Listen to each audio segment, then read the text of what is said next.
Bem, pessoal, agora a gente vai falar com César Bergo, outro tema, aumento de combustíveis. Já aparece aqui na tela comigo. César, muito obrigado. Como você está, meu amigo?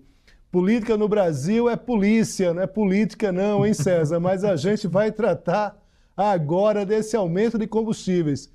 César, eu achei que com a troca da Petrobras, esse aumento de combustíveis, ele pudesse vir em outro momento. Achei muito rápido esse aumento de combustíveis. Estamos falando aqui, claro que é uma provocação, porque é um pouco isso do que as pessoas pensam. E aí a gente vai com o Super César Bergo esclarecer do que se trata esse aumento, César. Não se esperava que com a troca algo pudesse ser diferente, não? Conta pra gente. Olha, existe. Boa noite, né, Léo? Um prazer sempre estar com vocês aí.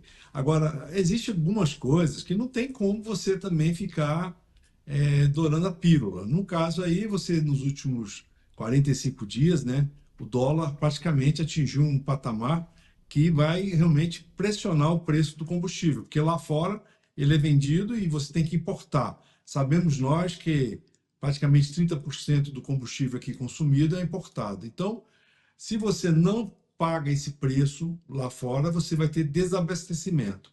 Outro fator importante é de que o último aumento da gasolina foi em outubro de 2023. Na verdade, não foi um aumento, foi um corte de 4% no preço. De lá para cá, a gasolina acumula um deságio de 15% em relação ao preço lá fora.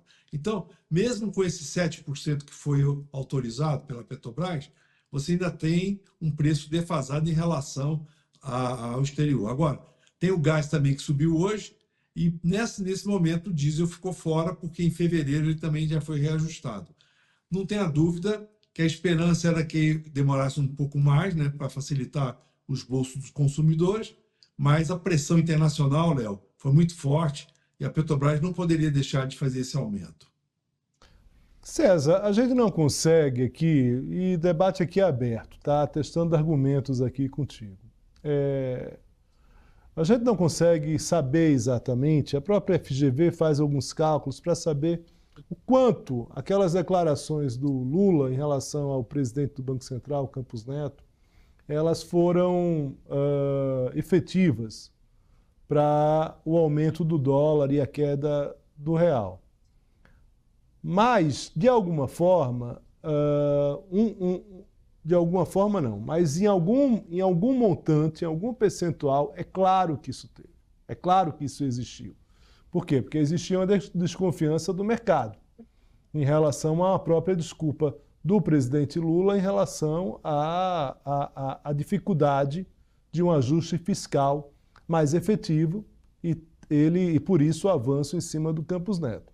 Daqui a pouco eu vou te dar um bastidor aqui que a gente apurou na semana passada, acabou já divulgando isso, mas antes eu te pergunto o seguinte, e aí é importante você falar, por quê? Porque a gente estava agora falando sobre essa questão das joias, o pessoal fica reclamando, e digo, olha, isso aqui é relatório da Polícia Federal, isso aqui é relatório da Polícia Federal, isso aqui é relatório da Polícia Federal. Não é partido político, não é nenhum grupo que está fazendo confusão em relação partidarismo ou coisa parecida. É relatório da Polícia Federal, investigação da Polícia Federal. Em relação aos combustíveis, esse aumento numa segunda-feira, pós toda essa crise aberta pelo presidente, que ele volta atrás, né? As pessoas chegaram no ouvido dele na semana passada e disseram: o senhor está fazendo palanque para o Campos Neto. O senhor vai eleger o Campos Neto senador. O senhor vai acabar. Pare com isso, porque, na verdade, quem tem que discutir com o Campos Neto é um senador, é um deputado, não é um presidente da República. O senhor está tensionando o dólar, vai ter aumento de preço. Lula resolveu voltar atrás. Mas em que medida, Sérgio? Eu estou falando com César Bergo, técnico. Essas declarações do Lula, elas podem ter algum reflexo em relação a essa segunda-feira, ou não tem nada a ver?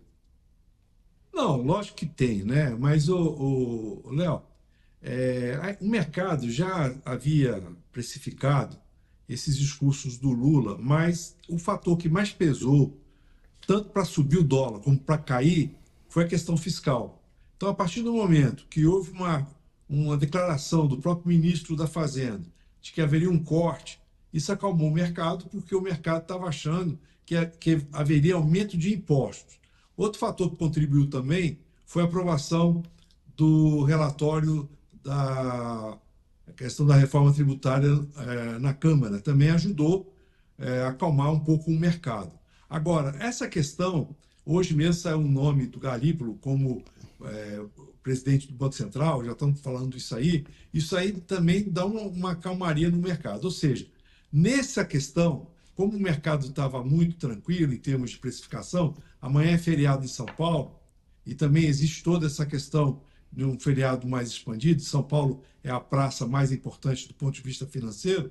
Então, se solta um aumento da gasolina numa segunda-feira, tem terça-feira para o pessoal absorver. Não tenha dúvida que o IPCA 15 vai vir um pouco quente aí com esse aumento, porque o impacto dessa gasolina na inflação, como a gente já falou no programa anterior, não sei se você lembra, a gente falou do impacto, vai ser em torno de 0,2%, né, que vai estar, em vez de 4%, nós devemos ter um IPCA de 4,2%. Isso não é bom, né? Então, o que eu vejo, essa questão do aumento da gasolina, mais uma vez, é para desviar a atenção também.